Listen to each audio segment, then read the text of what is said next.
You are now listening to the Someone's Favorite Productions podcast network. Hey, this is Jason Kleberg from the Force 5 podcast, a show that forces a guest to come up with a movie-themed top 5 list topic, and then we reveal our picks on air. Top 5 heist films, top 5 tearjerkers, top 5 movie dogs. Every show you'll be asking yourself, what would be on my list? Guests include directors, screenwriters, actors, podcasters, musicians, authors, and even a professional wrestler.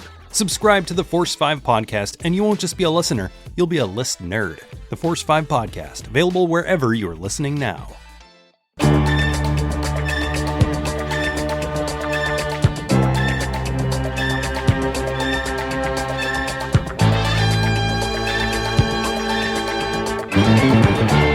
Welcome to February, everyone, for the Deaf Crocodile Podcast. It has been an interesting couple months. We've had some packages showing up late to the country. We've got some awards to talk about. We've got weather receding from parts of the country that we did not have last month, as I was under like a frozen tundra when we recorded last. But more importantly, we've got two gentlemen here with me, Dennis Bartok, Craig Rogers. How are we doing?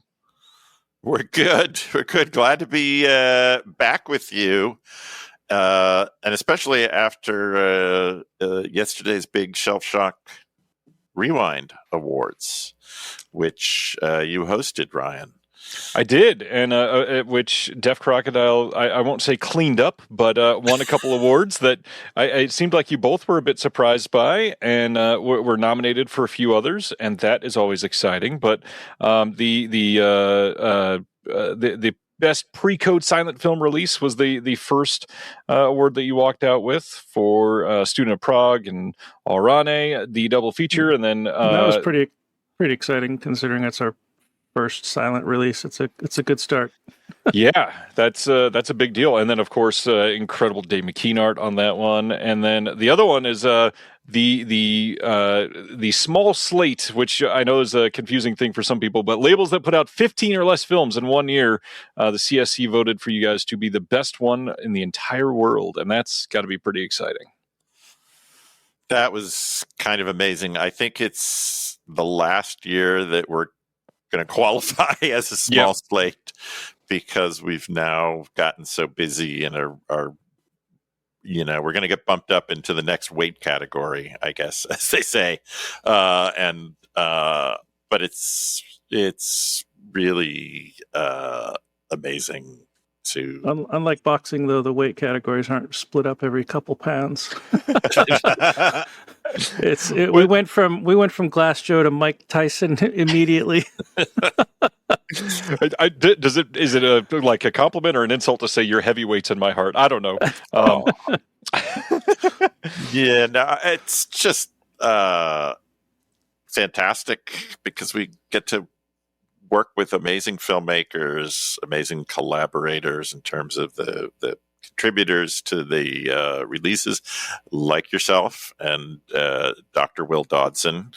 All the people who contribute in terms of doing the artists who do the slipcase design, Beth Morris, who does all the wrap design for us, the written essays, Walter Chaw, who contributes to every one of our releases, along with a number of other amazing film scholars and writers, the people that do commentary, the people that do visual essays, bonus features, all sorts of amazing contributors to these releases. So it is amazing when people recognize that and that they're really enjoying all of these amazing films from around the world.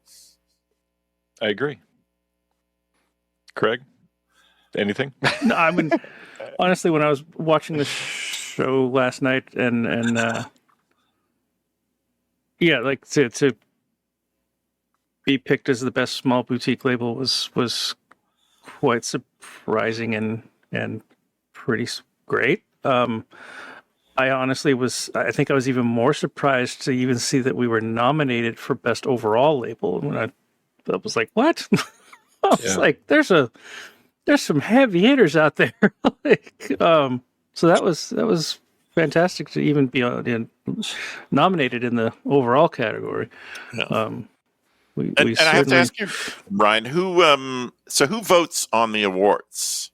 So for those that watched, we have our, quote, academy. We have the Creator Selection Committee, which is a group of a little over 100 filmmakers, people that work at boutique labels, podcasters, YouTubers, people from the industry that work in a various slate of roles all over the period. Right. And all of those people, they get to put in nominees for each of the categories, and then they each vote for winners. And that's kind of my way of separating, so we don't have, because the whole community votes as well as their own separate public vote. And I've seen some other places that have a public vote, and it's somebody that wins that's like a POS studio disc that doesn't deserve anything. And so I wanted to make sure that the right people could actually get some recognition from their peers as well. So it's a wide variety of people that are voting for the CSC side, wide variety of people that are nominating for that overall for each category. But yes, literally anyone publicly can vote. There's write-in options. And I will say, I know for a fact, because I think the only person that gets to see all of the titles that are nominated, all of the ones that are voted for. You guys also had a lot of like write-in votes. A lot of people were hitting hard on individual titles from your category that were not nominated, and a couple of them they weren't really close to getting on the winners ballot, but a couple of them got like quite a few votes, especially for. The Treasures of Soviet Animation was definitely written in for the best animated title quite a bit. I guarantee that. Wow. Yeah, those have been really popular. People have been really digging those. Well, I have to say that just the incredibly wide variety of labels that were represented shows that, this is a really great time to be a kind of a consumer and appreciator of these films. I mean, we're seeing so many wonderful and rare films that are getting restored and released in beautiful editions. I mean, not just here in North America, but overseas and by different labels in the UK, Radiance and others. Arrow does amazing work. Second Run, wonderful labels in France, in Germany. It is an amazing time to see all of these films getting so much care and attention. I remember when I started programming for the American Cinematheque in the early 1990s, and when we did our first Mario Bava series, for example, there were maybe one or two Bava films that were available on, VHS at the time, and it was impossible to see almost any of his work. And now you're getting beautiful, like 4K UHD releases of Bava movies and a number of other, like, even more obscure Italian horror and genre films that are now coming out. And that is really incredible that labels are going to all of this length to track down the original camera negatives for a lot of these films, to like do 4K releases and a beautiful 4K UHD release. You're really seeing, I mean, Craig can go into more technical detail, but you're really seeing it at pretty much the same resolution as a 35 millimeter print of the film. So that's astonishing. I know that most of the hardcore fans and collectors out there, especially who are listening to this podcast, already know that, but this is a really great time to be, collecting and enjoying physical media like this. Agreed. Fully agreed. And another thing that struck me watching the show last night, and I genuinely appreciated, how many nominations we got, because the physical media world, and particularly the smaller boutiques that we focus on, they're pretty heavy horror or Yes. martial arts, and to see how much people appreciate what we're doing when we're not focusing on either of those things, doesn't go unnoticed, and it's definitely appreciated that folks are appreciating the weird shit that we've been putting out. That's one of the things I really set out to do with the awards is, there is so much attention given to horror and to martial arts, the focus on things like documentaries that aren't covered enough, and Right. animation. No one is giving enough time to animation, hardly ever in the boutique world. And just to be able to call all those out, but then like the individual contributions. And I mean, I know this is going to come off as maybe a bit masturbatory, but considering it's my last year, I'm going to wax poetic on this for a moment. Seeing I think this is the most individual winners that I've ever been able to get in contact with the week before, and like getting these artists for these, like getting Richie Beckett, who did the Altered States art for Criterion, to be a part of that. Yeah, that was great. Way out of left field. That was somebody that normally never would have been able to get. And instead we got multiple artists, we got multiple people that won visual essays, everybody for the commentary, all around. I felt like it was so cool to see these individual faces that we normally never get a chance to. Do you personally have any favorite releases from last year? Ones that Too really many. stood out. Far too many. I think that Radical Japan from Radiance is not getting enough love. I know it did get a nomination in the overall release, but that release is going to go down for people that finally take a chance to watch some of those movies as a legendary release. A bunch from this upstart boutique company called Deaf Crocodile that I feel like some of the visual essays are pretty outstanding on. I will say that a couple of the box set choices that were nominated last year were good, but what's interesting is we're getting competition across things that can you guys imagine? It's 2025 and we had dual Hanukkah releases from multiple parts of the world in both English language friendly territories, almost putting out exhaustive filmographies, going head to head, both of them with brand new, very exclusive extras, both selling very well, thousands of copies. And that, we live in that world where you can put out a Michael Haneke box set and sell a couple thousand of them, and people watch and appreciate them and feel depressed for a night. And that's amazing. I know the idea of trying to make your way through a Michael Haneke. His films are brilliant, Yes. but just think about programming a Michael Haneke double feature and what is involved there. Man, Yes. So, Craig, did you have any favorite releases from last year? It's hard to say. I bought so many more than I've had time to watch. Yeah. All the ones with a cat in it. Yeah. There were just like I think you had mentioned it on the show last night that there were I felt like this past year there were a lot of definitive releases of things that have come out many times before. Yes. But you'll very likely not have to buy it again. Right. Of course, they're going to try, but but once you have a really nice 4K release with lots of great supplements and a nice package, what more? Right. I mean, higher resolution doesn't make any sense. So what more can they throw at us to try and get us to buy it again? But yeah, felt like there were quite a few things like that came out last year. Agreed. And they are on my shelf behind me, and I will.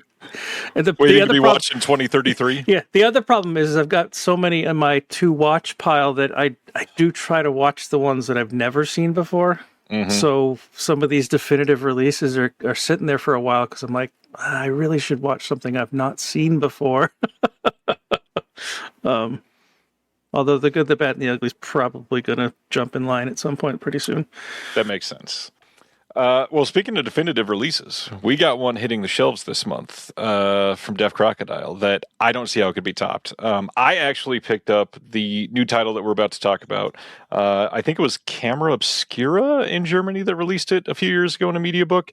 And it was a discovery for me back then. It was the first time I'd seen the movie, and I liked it.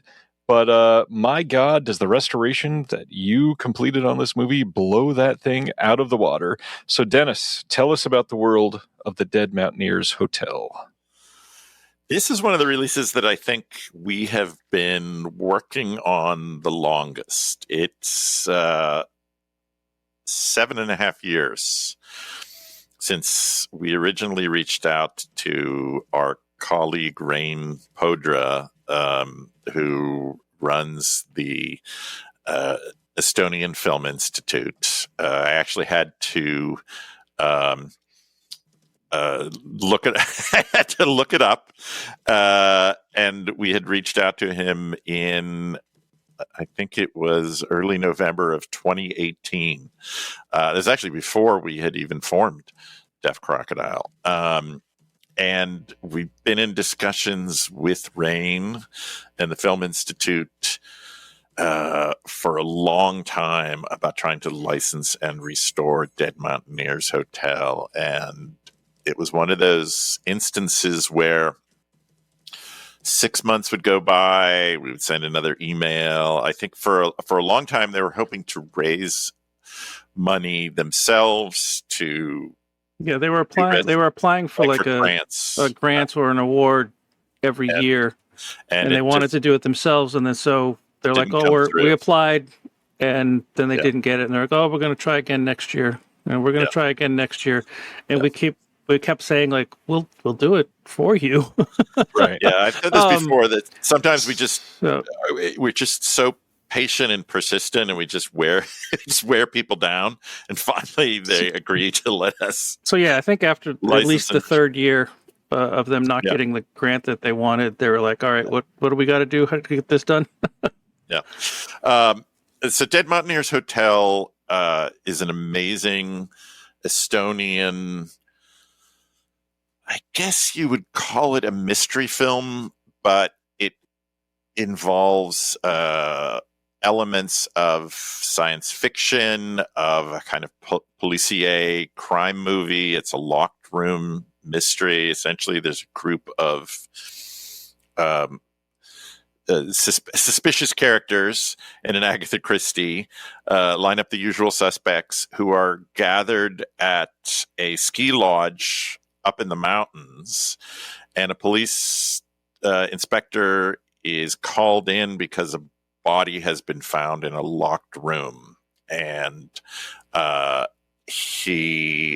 they're cut off by an avalanche, and he, throughout the course of the story, is trying to find out who was responsible, and it gets weirder and much, much stranger as the story unfolds. And it was based on a novel by the Strugatsky brothers, who were two of the most talented and famous Soviet-era science fiction writers.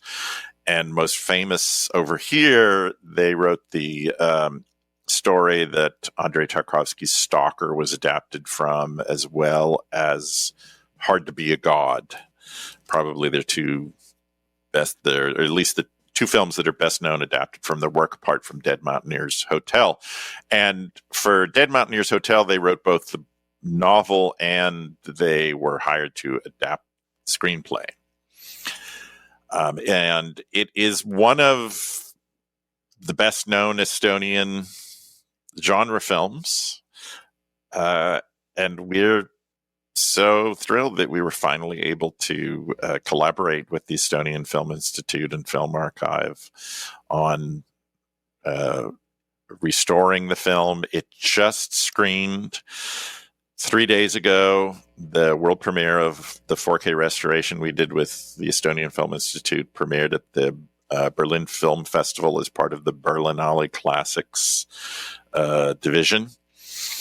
and one of the lead actors, Lembit Peterson, as well as the composer of the score for the film, Sven Grunberg, were able to travel to Berlin for the screening, and we just saw a bunch of amazing photographs, sold out house, and they did a Q&A afterwards. So it's just amazing that, it's just 7.5 years later, we're finally able to share this amazing film by Grigory Kromenov in a gorgeous new 4K restoration. Massive. I love this movie. Craig, what's your history with this one? Well, like Dennis was saying, there was lots of back and forth trying to convince them that we could do the restoration ourselves. And then once we got that, we got a 4K scan of the IP that they had. And not going to say there wasn't a lot of work to do with cleanup, but the real thing that really jumps out at you if you saw the IP versus the final version is, once again, Tyler Bakerstrom's wizardry, color grading. He's really made this thing look just absolutely beautiful. Every time I throw something at him that I think he might struggle with, he proves me wrong. So he's just fantastic. Being a 4K restoration, just the amount of data, and it just slows everything down. Did get a good amount of help with the cleanup work from Michael Coronado, who was a guest on one of our earlier episodes. Yeah, very early. He's terrific. Does amazing work, and we've been reaching out to him more and more because we're just too busy for just me to do it. So it's great to have Michael be able to help out, and then again, anytime we need some miracles done with color, Tyler always comes through. So this was definitely a group effort, and watching it now, it's just such a great movie. Yeah, they had actually done the Estonian Film Archive did a 6K scan, which they provided to us as a 4K file, because there's no 6K UHD at present, from a 35 millimeter interpositive. So the camera negative is held at Gosfilmofond in Russia and is unfortunately no longer accessible. But fortunately, there's a 35 millimeter IP that was struck from that and deposited with the Estonian Film Archive. So the film was made in Estonia, in Estonian, and it's considered to be an Estonian film, but at the time that it was produced, Estonia was part of the Soviet Union or controlled by the USSR. Hence the fact that the film elements are now held in kind of two separate archives. So working with the Estonian Film Institute and Film Archive, they created the new scan. The soundtrack had been restored a few years ago, working in cooperation with the composer Sven Grunberg. And one of the bonus features on our release is an excerpt from a feature-length documentary about Grunberg. That the excerpt, which is about 13, 14 minutes long, talks specifically about the composition and recording of the soundtrack for Dead Mountaineer'S Hotel. So the Estonian Film Institute was able to work with him a few years ago on restoring the original soundtrack. So that had already been restored, the audio, fortunately. And then the work that Craig, Michael, and Tyler were doing was restoring the picture, which, to be honest, is really glorious. Yeah. It is truly a night and day difference on the restoration here. And what's crazy is comparing individual scenes. It's the same shot. Genuinely does not look like the same movie in quite a few shots of this movie. The restoration, incredible. I don't even know how to put it to words. This is one of the more life-altering screen prints from like scan to fully finished restoration project that I've seen in quite some time. This movie specifically, because of like the shadow play and the angles that are shot in this movie in the darkness of the hallways. It's a lot of. It's so different. So much of it is shot interior at night. So a lot of it is very, very dark. Well, that, and it's like across 4 corridors, 2 windows, and somebody's walking in front of the camera. Any of those things could have fucked with the camera, and they pulled it off just impeccably in this movie. Yeah, there's some great photography in this. I want to just quickly go back to what Dennis was saying about how this was an Estonian film. Very proudly Estonian film. They not only did they give us the scan of the IP that was struck from the elements that were in Russia, but because that IP had the Russian language titles in it, they also gave us a scan. I believe it's probably from a print maybe or an IN that has the Estonian language titles. So all the opening titles and at the end where it says the end, they wanted to make sure we swapped those out so they were the Estonian language, proper Estonian language. And I know in one of the bonus features they talk about the artwork that was in the hotel is from an Estonian artist, and somebody involved in the production wanted them to change it, and the director just was like, no. Like, I'll walk before you get rid of the Estonian artwork. Wow. So it's this film is definitely a big point of pride for the country, and I'm glad we're able to present it that way.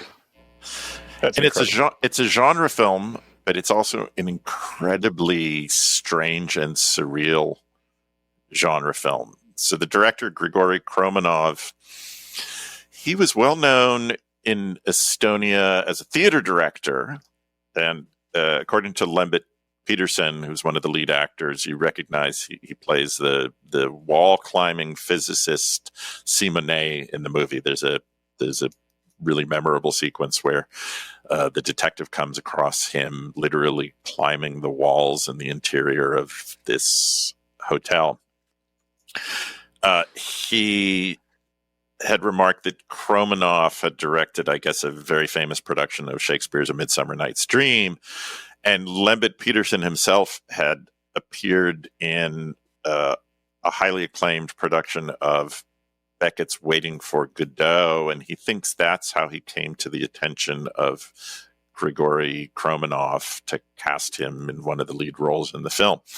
So, these were artists, directors, actors who were doing a lot of theater, who were doing really kind of wonderful cutting-edge work there, and got a chance to adapt this fantastic novel.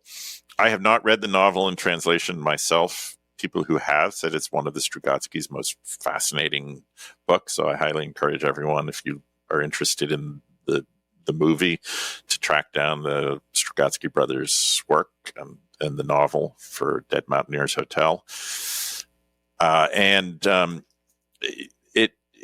It shows throughout the cinematography, as Craig was talking about, because so much of it is shot at night, to get the detail and richness in the shadows was really remarkable. We had looked at the previous digital file that they had done a much earlier restoration, which I think is the one, Ryan, that you mentioned had been released on Blu-ray a few years ago in Germany. And I think they had sent that to us originally, and Craig looked at it and he said, yeah, if we're going to put this film out, we really need to do a brand new restoration. Like, this you're missing so much of the visual quality of this movie if you don't do a brand new scan and restoration from scratch, which is kind of like what we faced with the Belarusian folk horror movie, The Savage Hunt of King Stack. They had sent us their existing digital file, and Craig looked at it and said, yeah, I just don't think that we can release it in this version. And sometimes with films that we put out, there is no existing file, and then there are times when they have one, but we look at it and Craig just sort of shakes his head and said, yeah, no, this is not going to pass muster. It's not something that I think we could put out as Deaf Crocodile and really be proud of. And that was definitely the case with Dead Mountaineer's Hotel, where years ago we could have just said, sure, we'll take what you have and we'll release that. And instead we took the long road. But it led to this gorgeous restoration and the world premiere at the Berlin Film Festival for the restored film, which is fantastic. I think it's, hopefully everybody who watches it will think it's worth the extra effort and time. Definitely worth it. Everybody needs to take a look at this. Obviously, if you're listening to this, you're probably already excited about it. It is just one of those films that, listening to all three of us talk about it, I was just envisioning somebody who knows nothing about this movie, listening to aliens, people descending from the ceiling, shots across corridors, there's a murder mystery, and all of those things are true and yet very weird when compiled together. And this movie is still so much better than you can imagine. It is beyond worth the discovery. Well, it has a kind of Euro-Giallo feel. So if you're a fan of, say, The Strange Vice of Mrs. Ward or All the Colors of the Dark, or any of the sort of early mid-70s Sergio Martino or Dario Argento films from the early mid-70s, I think you will really enjoy Dead Mountaineer's Hotel, because on one level it feels and looks like a giallo. It is also an incredibly strange kind of esoteric science fiction story. And when I don't want to give away spoilers, but when it takes the left-hand turn into science fiction, your head kind of spins around 360 degrees a few times. And so weirdly, there are two specific scenes in it that are so completely, if you didn't know the timeline better, you'd swear Kubrick just lifted them for The Shining. Yeah. But based on the timing of when this was shot and when it was released, it's just not possible. So it's so weird that these two films have so many similarities. But it's literally just coincidence, and they came out so close to each other. Yeah. I don't think, as Craig said, there's any way that Kubrick could have seen or would have. Well, when Kubrick would have ripped off. Yeah. Well, when he Grigori was shooting The Shining, he was already shooting like when this was shooting. So it's like it's just not possible. Yes, But it just so happens the it's just openings of the two films are eerily, incredibly similar, with characters driving up into the mountains to a remote hotel, which is kind of cut off by snow. Yeah, it's a helicopter shot of him driving up the mountain road to this hotel, and then there's the scene. I don't want to spoil anything, but there's another scene that you'll be like, oh, that's just like from The Shining. Yeah. Yes. So yeah, I don't want to spoil anything, but there's another scene. It's just weird how they can have two things so similar come out at the same time and have no idea that the other's doing it. And go ahead. I was going to say, according to Lembit Peterson, who we interviewed,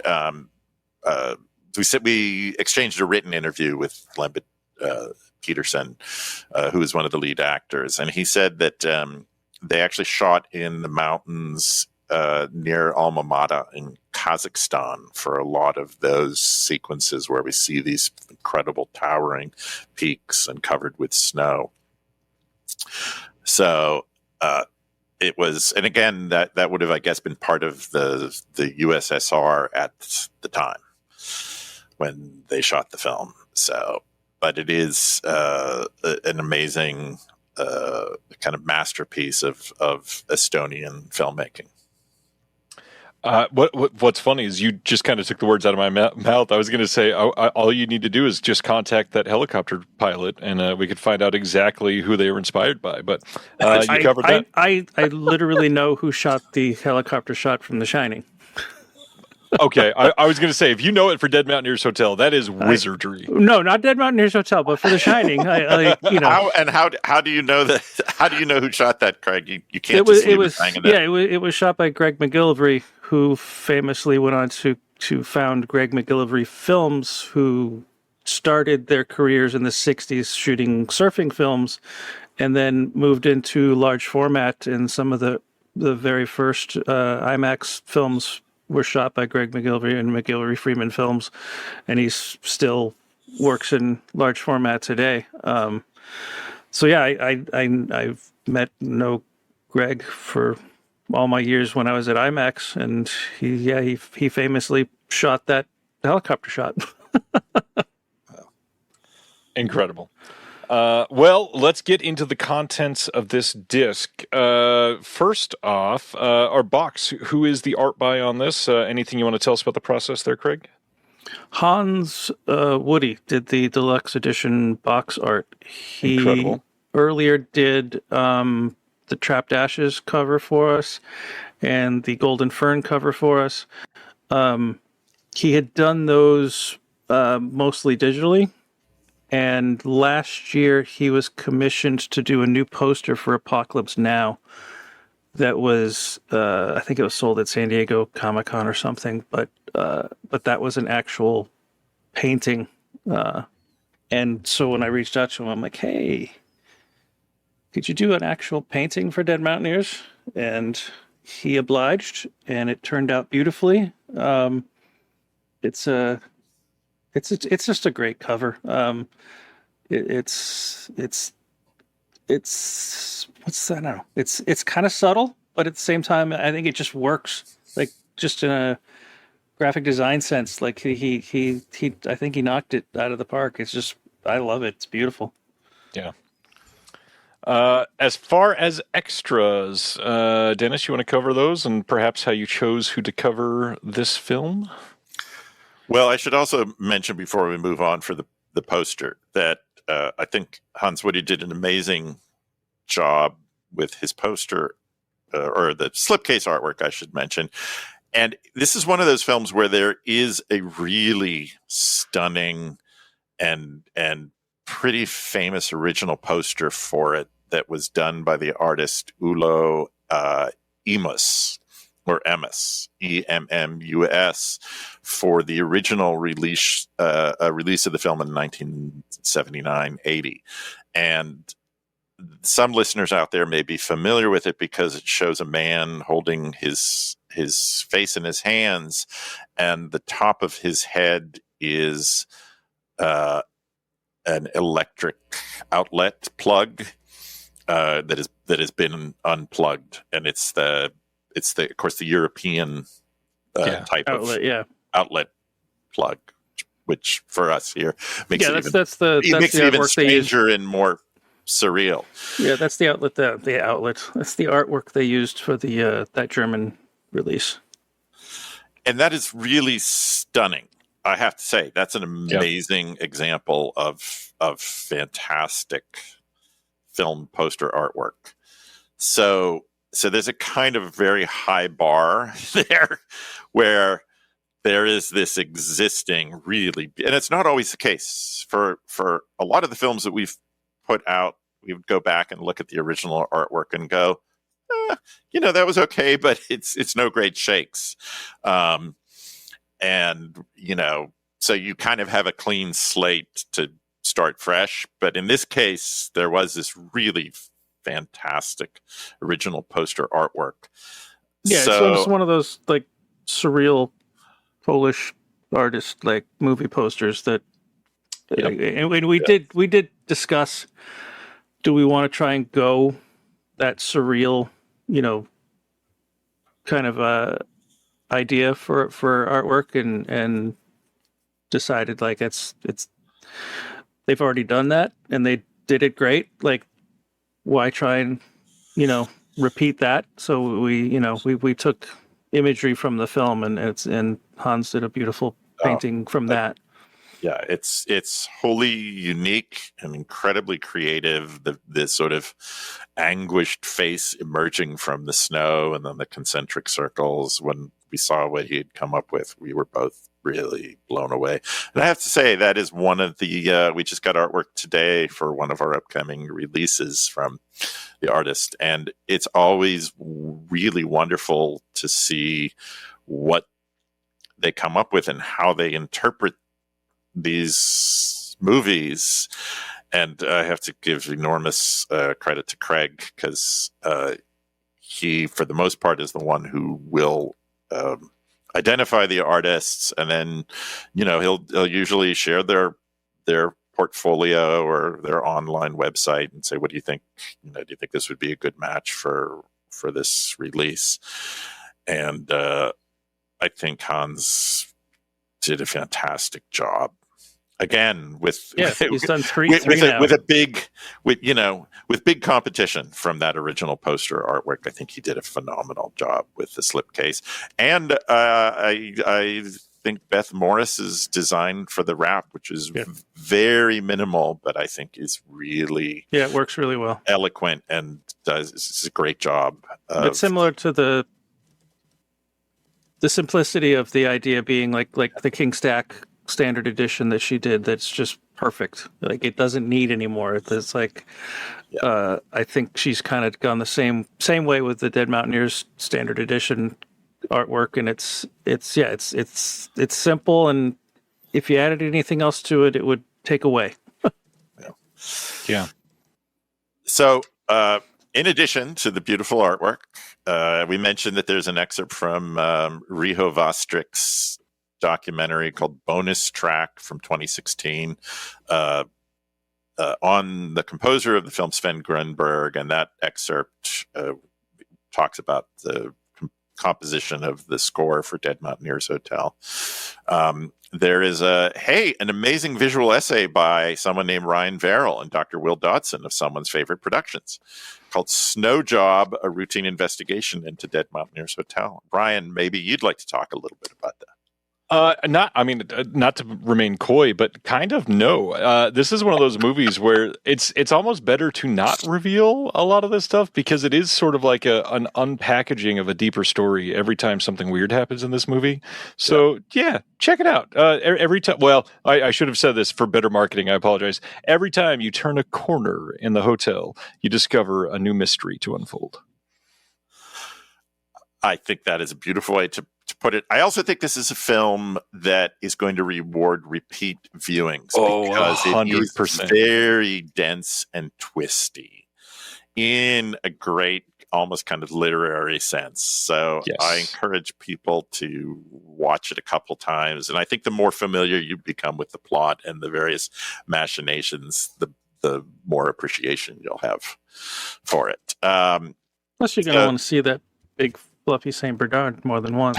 That dog is fantastic. So we have an audio commentary by film historian Michael Brook, who has written and done a lot of commentaries about Eastern European filmmaking, and has contributed most recently to our Treasures of Soviet Animation Volume 3, the Yuri Norstein release, where he did commentary about The Hedgehog and the Fog and Tale of Tales and Norstein's other amazing short films.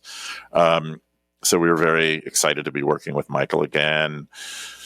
We have the original trailer for the film. We have actually two really amazing vintage pieces of film that were provided to us by the Estonian Film Archive and Film Institute. One is a making of featurette that was created by Estonian Public Television that is really fantastic. It's about 20 minutes long.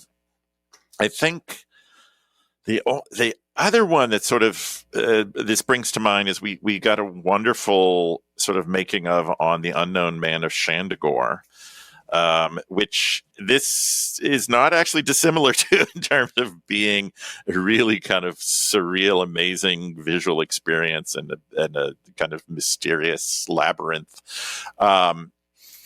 But we often, whenever we, decide that we're going to release a film or we make the license agreement, the first question is always like, do you have anything in your archive about the making of the film? Any deleted scenes? And for many of these movies, there is nothing else. Yeah. Like they either didn't create those or they haven't survived. But for Dead Mountaineer's Hotel, fortunately, this wonderful featurette survives, along with a very short piece of newsreel footage that was created as well at the time. It's about 2 minutes long. So, and that's like a 2-minute newsreel that was shot at the time, like when they were shooting the film.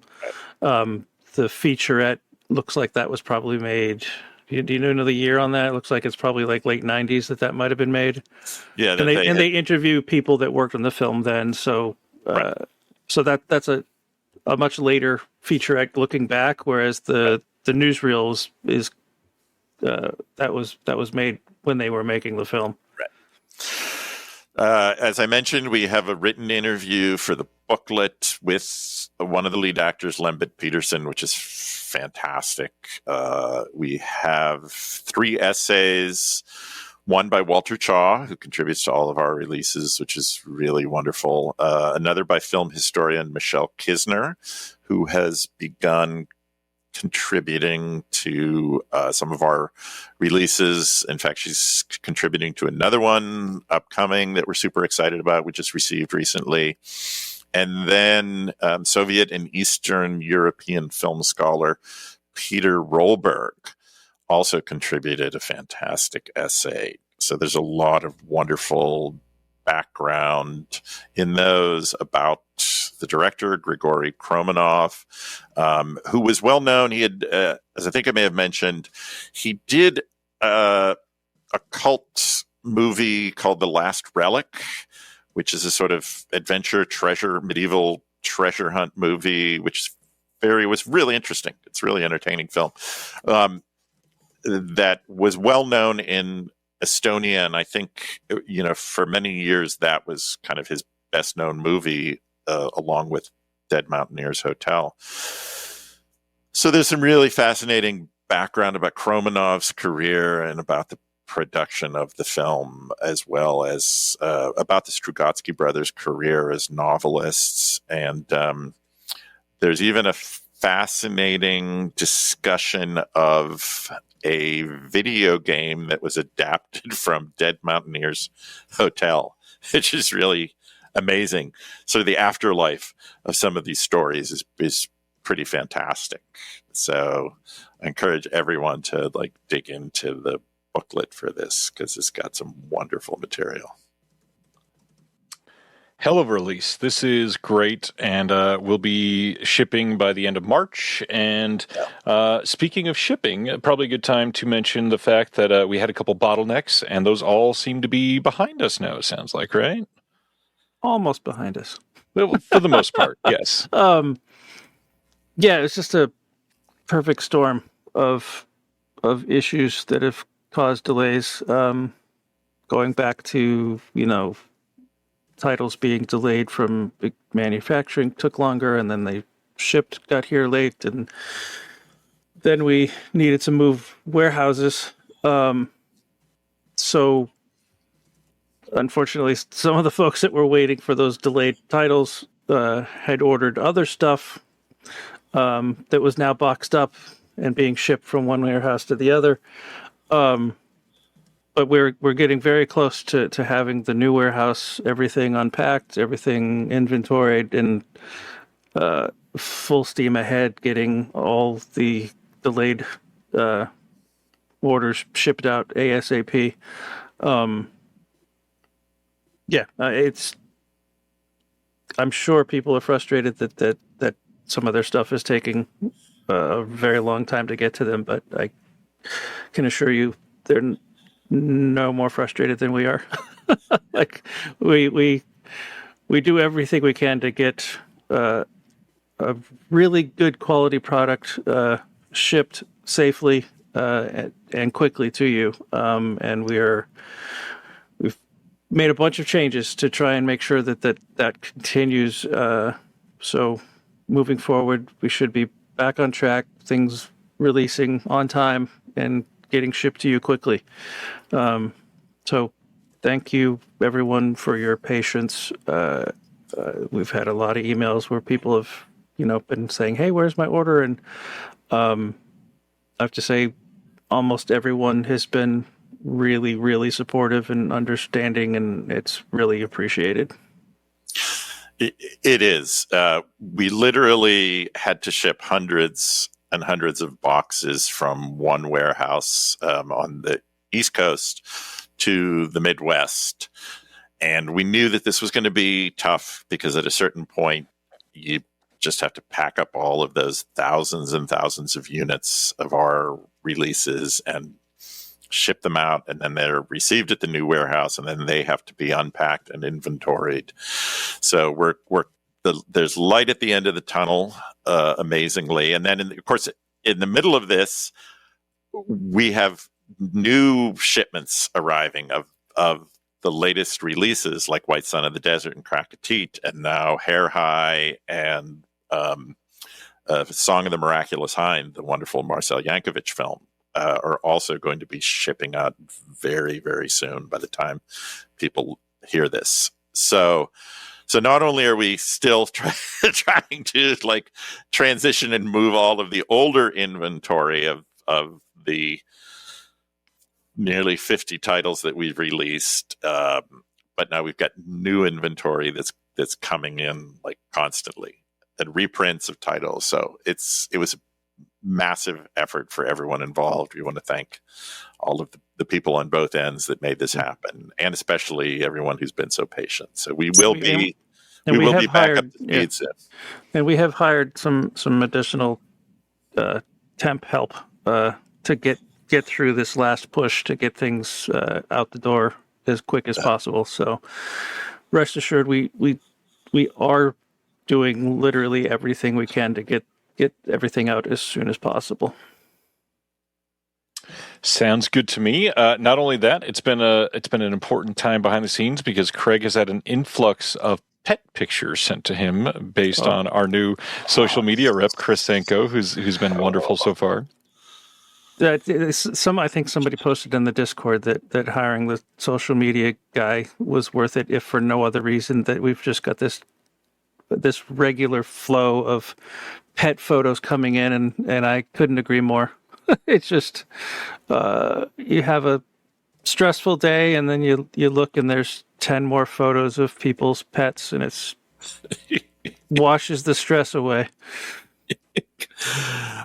Yes, so we've had amazing, as Craig said, influx of pictures of people's cats and dogs. Have we gotten any other? I think we saw some bunnies. Some bunnies. At least one or two, yeah. One or two bunnies. That's fantastic. We encourage them to see if they can get their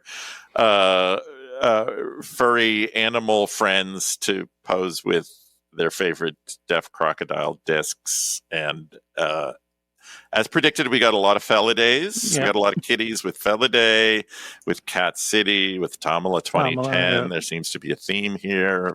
Animated cat movies. We have more animated cat movies coming in the not too distant future, I should add. We have another big one, incredible film, animated cat movie that will be coming out this summer, late summer, early fall.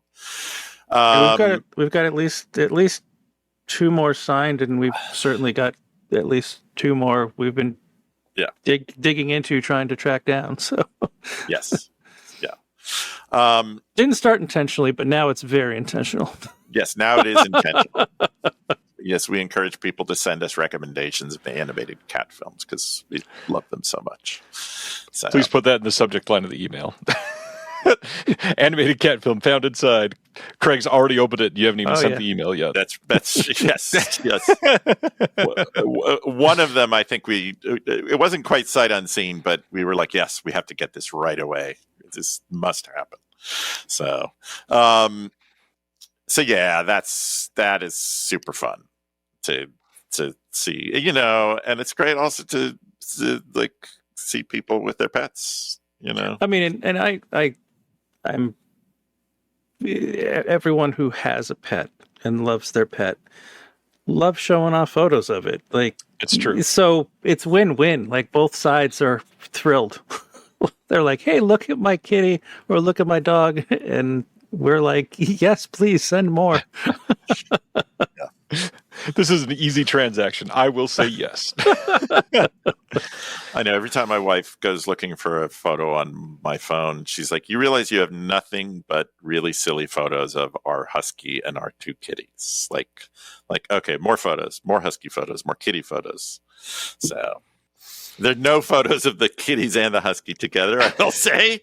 We're smart enough not to try to put them into the same frame together. So,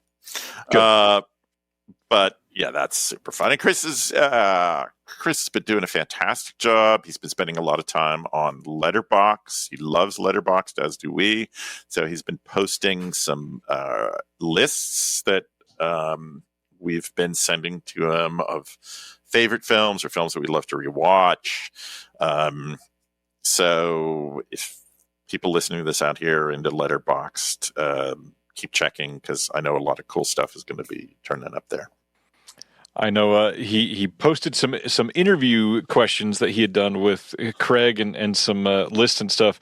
And somebody, I think it was on Instagram, it might have been Facebook, one of them said, I started looking through this and my heart skipped a beat a little bit because it sounded like a memorial to Craig for a moment. God, I hope not. Man, it's been a great month. Incredible title coming out this time. I would say take solace in the fact that it's one title this month because this is probably the last reprieve for quite some time, it feels like. Ooh, we got a big release upcoming in April. The next one is one release. It's not one title. Right. 5 films. This is our biggest box set in April, right? It's going to be the fairy tale films from East Germany's DEFA Studios from the early 60s through the late 70s. They were famous for one of the genres that they were really well known for. DEFA Studios was the Märchenfilme, which is basically fairy tale films. And from the early 50s through the late 70s, they produced close to, I think, 45 Märchenfilme. And so we're collecting, and releasing for the first time on Blu-ray in the States, 5 of the, best and strangest and most surreal of these films that are, at least to our eyes now, looking back decades later, an amazing fusion of kind of socialist moralizing and incredible, like Sid and Marty Krofft meets Pee-wee's Playhouse sort of psychedelia. They are jaw-dropping and really wonderful. And they were, of course, made for a children's audience at the time, but I think now as adults you can appreciate them and for all of the creativity and sheer out of this world strangeness of the production design, the costuming, the storytelling. Many of them adapted from classic stories by the Brothers Grimm. Who knows if this box set is successful? We may wind up doing a sequel, because there are a number of other amazing American film movies from DIFA. But we do have another DIFA set in the works for later this year. Not a fairy tale box set, I will say. I won't give anything else away, because Craig says I give too much away, but it's the second DIFA box set that we have coming out in 2026, not fairy tale movies. So the not fairy tale movies to describe this is so funny, and I can't wait until we can talk about it later and reflect on that moment. Yes. And we're really excited. The response to the two DIFA sci-fi films that we put out last year, Signals, A Space Adventure, and In the Dust of the Stars, was really encouraging. And as it turns out, two of the films that we're including in this box set are from the director of Signals, A Space Adventure, and In the Dust of the Stars, Gottfried Kolditz, who was one of the most kind of reliable and successful genre filmmakers for DIFA. He did a number of Westerns, he did dramas, he did all sorts of movies. But we're including two of the American film that he did for DIFA in this set, and his son Stefan, who's a very acclaimed screenwriter in his own right, shared some wonderful memories and thoughts of his father's career and his work on these two films for us. Once again, he had sent us a wonderful interview for the two sci-fi films. So it's great, that now there will be 4 films released on Blu-ray by Gottfried Kolditz, and I don't know that any Kolditz movies were available previously on Blu-ray in the States. So that's really wonderful. So we have a lot to look forward to. There are theatrical screenings. I would encourage everyone who listens to this to keep your eyes peeled and see if any of our films will be showing in your area. I know that Dead Mountaineer'S Hotel is starting to screen here in the States.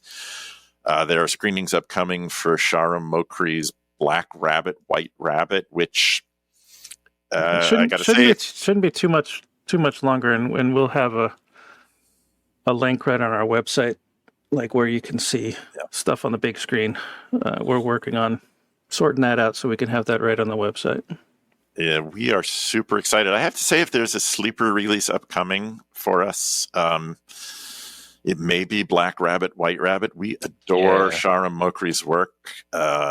This has won a number of awards at festivals, and I think the more people get into this movie, the more excited they are. It's really amazing. I think it's going to wind up being a lot of people's favorite Sharam. Yeah. I mean, just the way he plays with space and time, it's just a joy to watch and have your head messed with like that. And you just are like, how did he do that? They're great. Incredible. But February 20th is why we're here today. That's the pre-sale date. It is. Yes, it is. That's the date this podcast comes out. Yes. Well, it's also pre-sale date for Dead Mountaineer'S Hotel. I'm not as adept at transitioning as you are, Ryan, but I'm trying to get us back on track. Okay, and I guess I was finding that for some reason. Good luck with that. All right, I guess that's my cue to wrap up. Thank you, gentlemen, for the time. This has been a fun conversation. This movie is surreal, hard to explain, but very easy to enjoy. And I think anybody that gives this a moment of their time will absolutely adore it. It is a sudden favorite of mine in the entire catalog, a movie that I've loved for a few years now, and just thrilled that I was able to see the restored version. Thank you guys for always fighting for these amazing films. We should include one note. We truly want to encourage pre-sales. So Dead Mountaineer'S Hotel Yes. During the pre-sale is going to be $39.95. Once we start shipping, that's bumping up to $44.95. So if you want to save $5, get your order in during the pre-sale and save yourself $5. 100%. Yeah, we're going to start experimenting with a sliding scale so that if you order during pre-sales, you will get a significant discount. The people who signed up for the 6-month subscriptions are getting even a bigger discount. So when we offer our next round of 6-month discounts, I will highly encourage everyone to look into signing up for that, because you get the releases early. You're guaranteed of getting the you won't miss out on the deluxe edition, and you'll get it at the cheaper price. So, and everyone who got the Treasures of Soviet Animation Volume 1, the Mystery of the Third Planet, Pass and the Return, I'm guessing thanking their lucky stars if they had signed up for the subscription, because that's sold out very quickly, and or they threw it up on eBay, and we're thrilled. Yeah. I mean, I've seen that go for over $200 on eBay. That's Jesus, crazy. That's crazy. Oh my gosh. Yeah. And Dead Mountaineer's Hotel, I first heard about it. It must have been 25 or 30 years ago. It's one of those films, again, I have a little list in the back of my head of movies that I've always It's not that small of a list. It's, okay. Let's say it's a big list. But it was actually on that list with the Savage Hunt of King Stack. So I'm super That would make excited. a great double feature. It actually would. They're both really mysterious, labyrinthine, twisty and turny films, both based on really wonderful novels. And in fact, I think it's the literary quality for both of those movies that the source material that makes it really fascinating to watch them. And I think there's actually a connection to be made between the work of Shahram Mokri, especially in his films like Invasion, Fishing Cat, and yes, Black Rabbit, White Rabbit, with a really labyrinthine mystery like Dead Mountaineer's Hotel. So there is a theme running through a lot of the movies that we wind up releasing. So I hope people enjoy Dead Mountaineer's Hotel. This is one that, again, 7.5 years, and it's, I think, worth the wait and worth the effort. Absolutely. It's a fantastic Estonian film. Grigory Kromanov did a wonderful job. I mean, I didn't want to throw us out there, but aren't like 65% of Deaf Crocodile's releases based on really great source novels? Just thinking back on them, like it is many It's not of conscious. them. It's one of these things where it's kind of fun to like. It's like when you look at a director's like all their films, and you look at them as a whole, and you can see patterns that I'm sure were not conscious decisions. You know what I mean? So it's like, right. Looking at all the films we've released, there's probably, patterns there that wasn't planned. It's just that's how Dennis and I's brains that's what we like. Yeah. Excellent choices all around. I can't wait for people to discover this one. On that note, thank you for your time, gentlemen, and to everybody listening. We'll see you in March.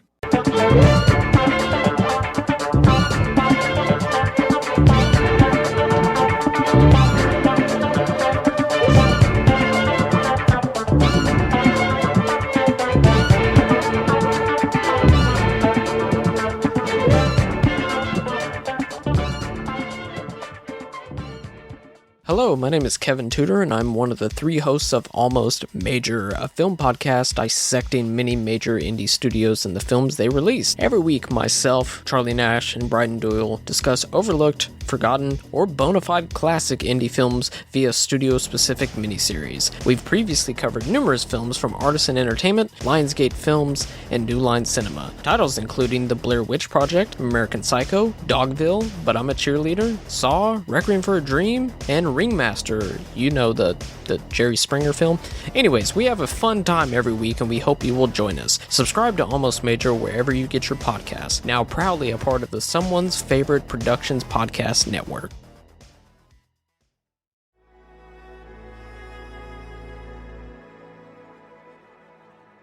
Thank you for listening. To hear more shows from the Someone's Favorite Productions podcast network, please select the link in the description